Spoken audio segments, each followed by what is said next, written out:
पिछले वीडियो तिलक और शुद्ध देसी बारात के भाग 1 में अब तक आपने देखा। सराउलो दहेज नहीं खाता झाट नोच के, नाश्ता खोजता पेट बोझ के, पानी पी लीजिए कल खोज के।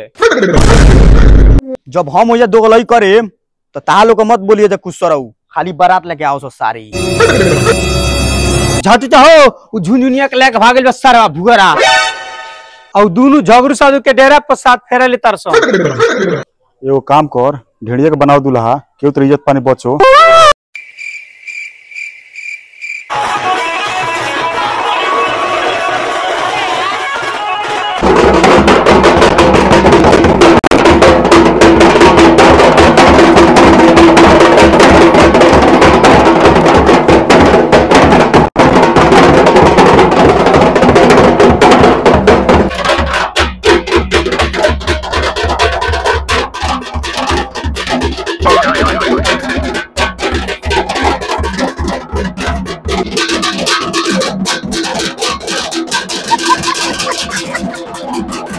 कार बाबू कुकरौची कट लबिया देखत रहन छड़िया ए से फाड़ दे उतर गाड़िया।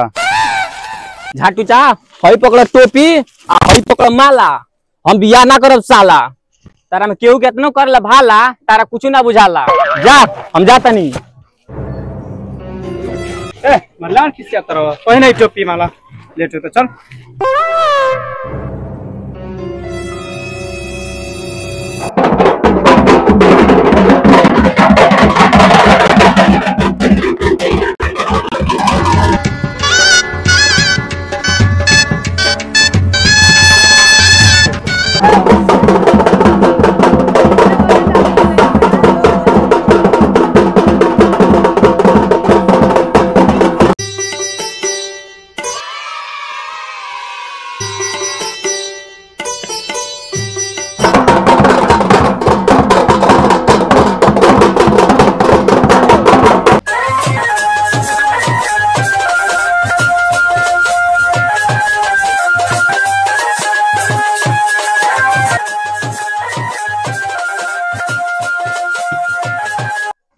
आही बाप भूलने देता का रे बारात भुलायन ए भुलायन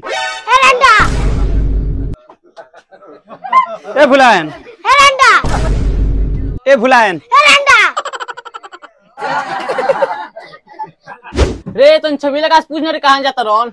छबीला चाहिए में बैठल रहन का रे? हइलो हम तो देखते ना रहनी हो। ए तनी फुर्ती से सुरती बनावा।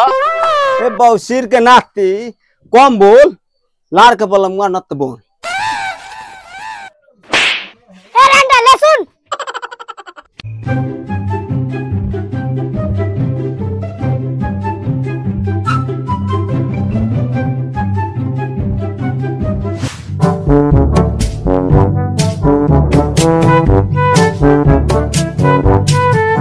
चाचा हई सोफा कहाँ रखा जाओ?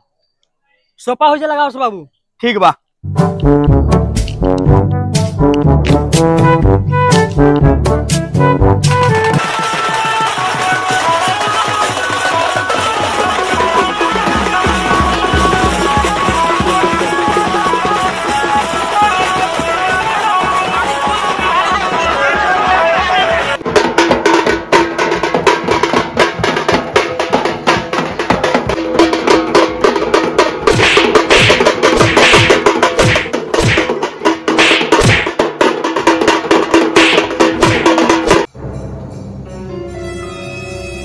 मत जा सरऊ ना तो तुहू रेला जेब सेकंड हैंड दूल्हा बन के आइल बड़।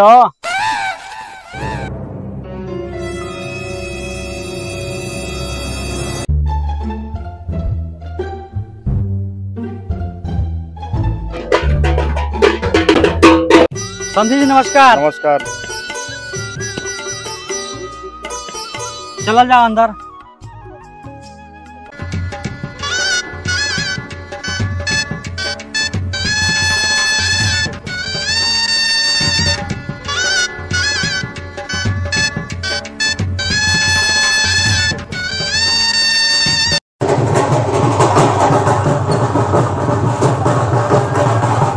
सन सब बाराती लोग नाश्ता कराओ सन। हाँ हाँ ले चलते जान। हितौ लोग नेवत काइला को पीतर, अब चलो जा भीतर। पीतर त नेवत काइले ही बाइन जान, सारा हालो दिहलो टीम क्यों नेवत दिन जान। मेहमान टिमकी नेवता के तो बड़ा तेज कहनी है, एकदम धधा के। लेकिन हमारा गांव में नया हित लोग के घोड़ा के लोढ़ा दरावल जाला, खातिर तैयार बानी नो। मेहमान ना खिसिया के चली जान, रउआ लोग के स्वागत खातिर खड़ा कइले बनी जान। हजारों आदमी के इस साला बेहोश करा दियो सन। चुप साला।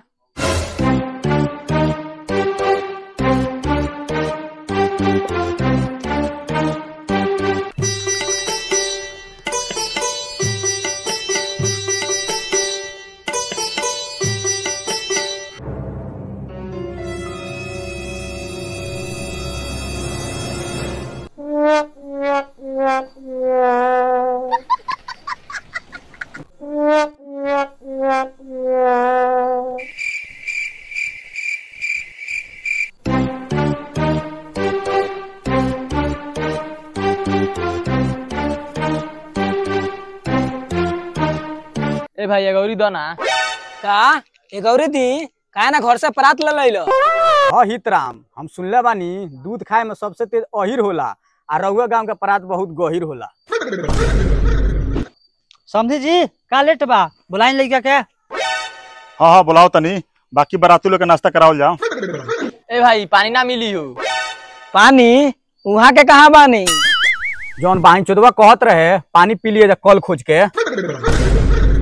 जौन बाहन जोदवा मिठाई खा के टेंट के पर्दा में हाथ पोछलस, ओकर मार के गांड फाड़ देब जा। समझी जी का देर बा, बुलाओ जा लइका के। रे बाबू बुलाओ सन लइकवा के।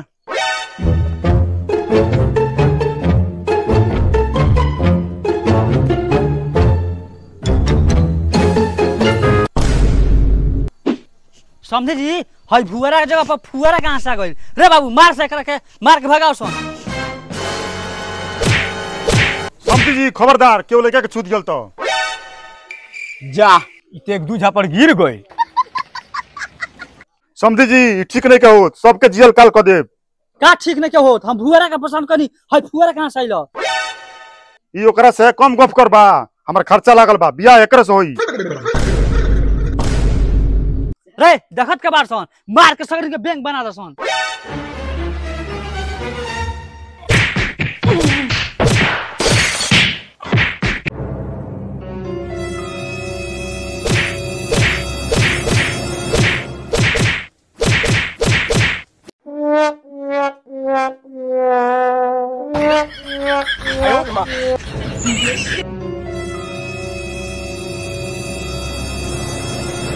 ई बियावा हो कर रही, ये जे बरतिया लेके आवे ये लइकवा आई।